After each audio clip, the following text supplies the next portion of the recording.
Hello everyone, welcome back to Rolling Solo. My name is Adam Smith. Today I'm going to be showing you a game, which is, and by showing you I mean unboxing for you, a game called Sunset Over Water. Now this thing may look quite large on screen, but it in fact is an optical illusion because I have this thing zoomed in quite a bit. It's no bigger than my hand, maybe just a little bit longer than my hand.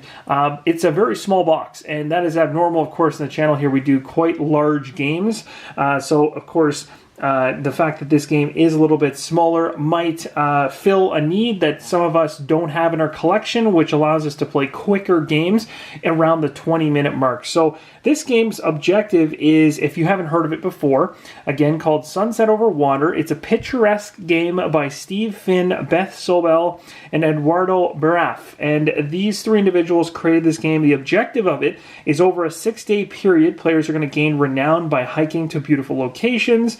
You're going to paint landscapes, which they'll later sell. Each day, the players are going to choose a planning card, which allows them to travel through the wilderness and paint. At the day's end, they can sell the paintings to earn renown, and players can also earn renown by completing daily goals and by possessing landscape paintings at game's end. So again, renown is huge in this game. Again, it's a 20-minute game, so I'm going to quickly flip this thing over so you can see what it looks like on the back. So there's the publisher there, Pencil First. And we're going to go ahead and flip this thing over so you can see it. I guess I'll give you a little look on the side of the box as well. As you can see, because this is a solo channel, it is a 1 to 4 player game out of the box for Sunset Over Water. And it plays in 20 minutes. And it's ages 8 and up, if I'm reading that correctly. Yes, I am. So we'll flip this over and I'll show you a little bit about the back here. So again, it says picturesque game. Sometimes you need to get off the beaten path to find a beautiful landscape to paint. Wake up early, hike deep into nature, and find your perfect spot. Some paintings sell for commissions, others you'll keep for yourself. But you're always going that extra mile to find inspiration. So it's going to include 60 landscape cards, 30 commission cards, 7 daily goal cards, 32 planning cards, and 4 artist tokens, as you can see at the very bottom of the game there. Again, it takes up a decent amount of space on the table, but nothing over the top, which is fantastic because I love having these games not only for solo play primarily, but as filler games as well, up to 4 players. My primary focus here is the solo play. So we're going to go ahead and we're going to unbox it. I want to show you what's inside of this game, and it's supposed to be a beautiful one, so let's take a look at the art as well as the inside of the box. So we're going to go ahead and cut this thing open. This thing also recently successfully delivered, so that's the reason why I'm showing you this now. So this is going to be pretty cool. There's also another game that came out prior to this one. Called Herbaceous, if I'm even pronouncing that correctly, I'm going to be unboxing that one as well from them. But first we'll focus on this one here. So we're going to go ahead and take the top off the box and see what's inside. If I can actually get the top off the box. All right, so what do we got here? We've got, well, that's pretty nice. Right off the top, we got some nice artwork right there. That's pretty nice. I could stare at that for a while. Oh, it's a postcard. Look at that. So, very nice, very nice. Okay, we're going to move down here to the next thing, which I'm assuming is the rulebook. So, Sunset Over Water. The beautiful wilderness, and we read this on the back of the box, so I won't reread that again. Rulebook, of course, is very light. We're talking 11 pages, so nothing too deep, so that's going to be a nice fast learn for everybody. The objective here, we've already read that. We've talked about the contents that come inside the game. You'll see the solo variant cards are actually built into the game from the get-go, so when you pick it up, you can play solo, which is what I'll be showing you in the future. You got a setup here of how to actually go about the setup, which we'll cover on the channel as well. And there's kind of the total layout of all the paintings. So what I might have to do actually is bring this up a little bit closer and just wait for it to focus. There we go. So you got players, artist tokens, the wilderness, things like that. The rulebook looks pretty colorful and nicely laid out. Doesn't look overbearing and is quite small. Like it's not an overly large rulebook, so that's a good thing. There's your phase 3 cleanup. Ah, interesting. Wanderlust. Okay, so rules for solo play. So this is going to be, see the rules on the next page. So this is going to be, you know, how the solo play rules work out. So this is what we'll be focusing on more so than anything else. Maybe a different layout, as you can see here, different cards being added in, journals, things like that, different phases of the game, different end game conditions. So all this, I'll be covering that more so than anything else. And of course, oh, there we go. So in terms of the solo scoring, it looks like it's a, you know, it's a point-based system in terms of trying to nail a specific, well, obviously you're trying to become the true artisan if you can possibly nail that high of a score. And the credits. So there's the rule book. All right, let's move on to the cards. So it looks like we've got some cards. These look like potentially promo cards. I could be mistaken, but again, the artwork is very, very nice. Looks like this is a king. I'm just going to quickly open this up to see if there's anything else in this particular pack. We've got... Okay, so it's kind of a, it's a bit of a advertisement. So there's the one I was talking about earlier. This is the game that came out before this one from this particular company here, and Herbaceous.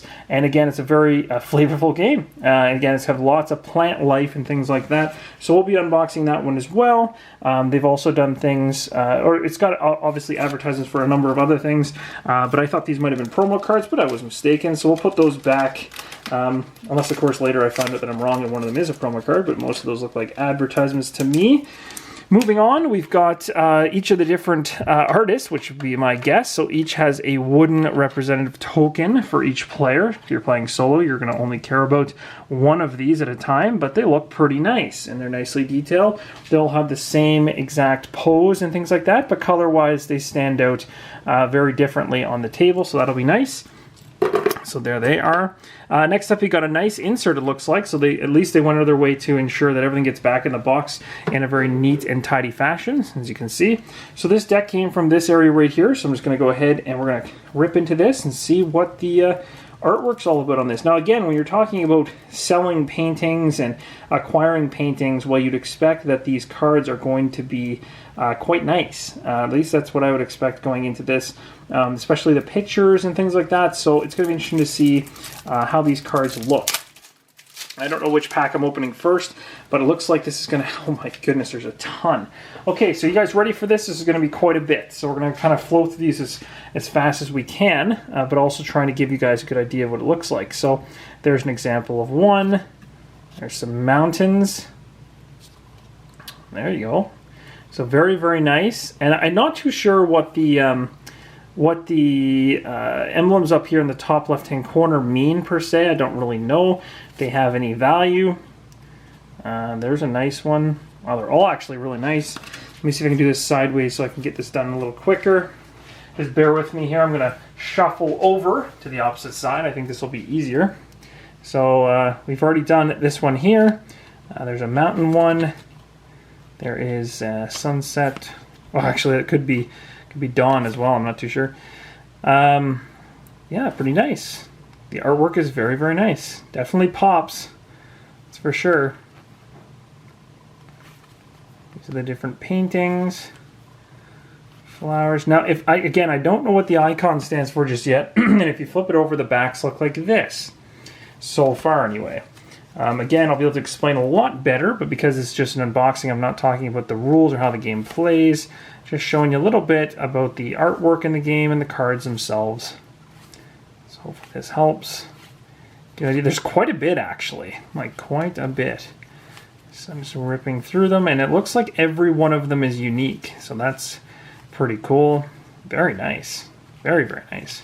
I think once you get all these in a clump on the table, it's going to look really nice. It's really going to pop.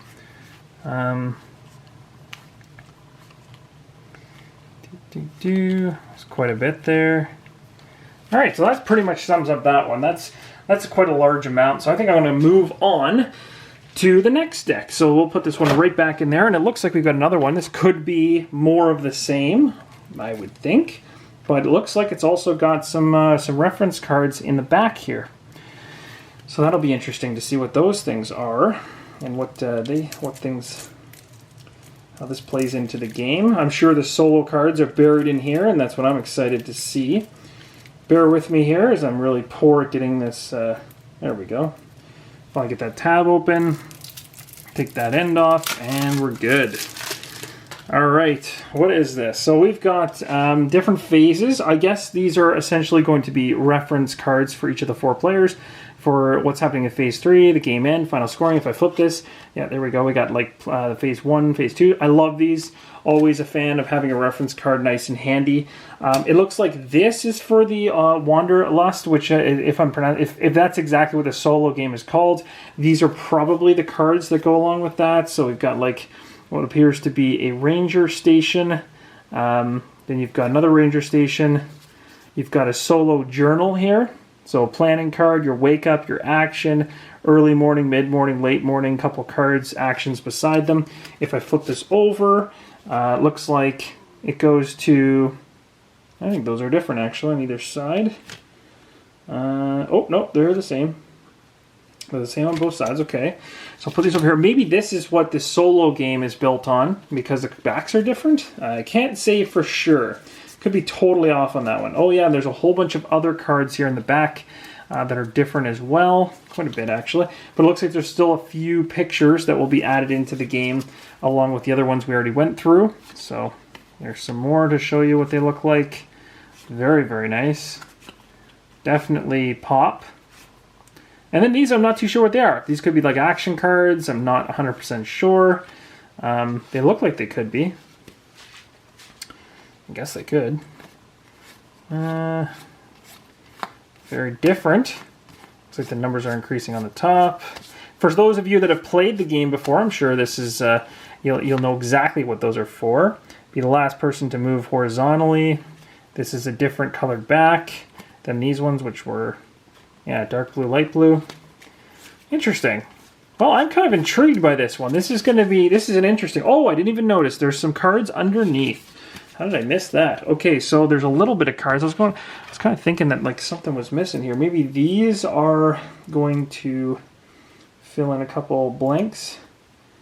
This is kind of cool though. I'm liking the style of the game, and I also really like the fact that it's labeled as 20 minutes. That excites me right at the gate. And I'm wondering actually if that 20 minutes is based on solo play or every mode of play. Because if you can play this with 4 players in 20 minutes, I wonder if you can burn through this even quicker in solo play. So again, these cards here have different colored backs. Again, I'm not 100% certain why that is, or what it could be a set thing, a set collection type thing or mechanism. I'm not sure. Looks like we've got a bunch of cards here with different iconography on them, and we'll have to look into the rules. It looks like they're ticking up on the time. Everything else, maybe this is movement. I don't know if that's a point value or a value assigned to a painting. But it looks like there's a number of these, and they all change in color. And at the very end here, +1 per commission. Oh, here we go. There's those icons we were talking about. So maybe if you gather a certain number of the same type of paintings, and you happen to gain maybe one of these cards, which may be a bonus or a boost of some type, you get extra. Extra when you're selling them. That's just a guess. I'm not too sure. For those of you that have already played, though, you can let me know in the comments what the heck these cards are for, because I will be jumping into this to figure out what this game is all about. Looks pretty cool. And hopefully this unboxing was useful just in seeing what was inside the box, because that's all it was meant to do. I wasn't going to go over any rules or anything like that, but I wanted to show you essentially what's inside Sunset Over Water. So that pretty much wraps that up, and thanks for watching, guys, and always your support is amazing, and continue to keep it up because it keeps the channel thriving, and I'm really having a blast with you guys, and I hope you are too. So thanks for watching, and as always, keep on rolling solo.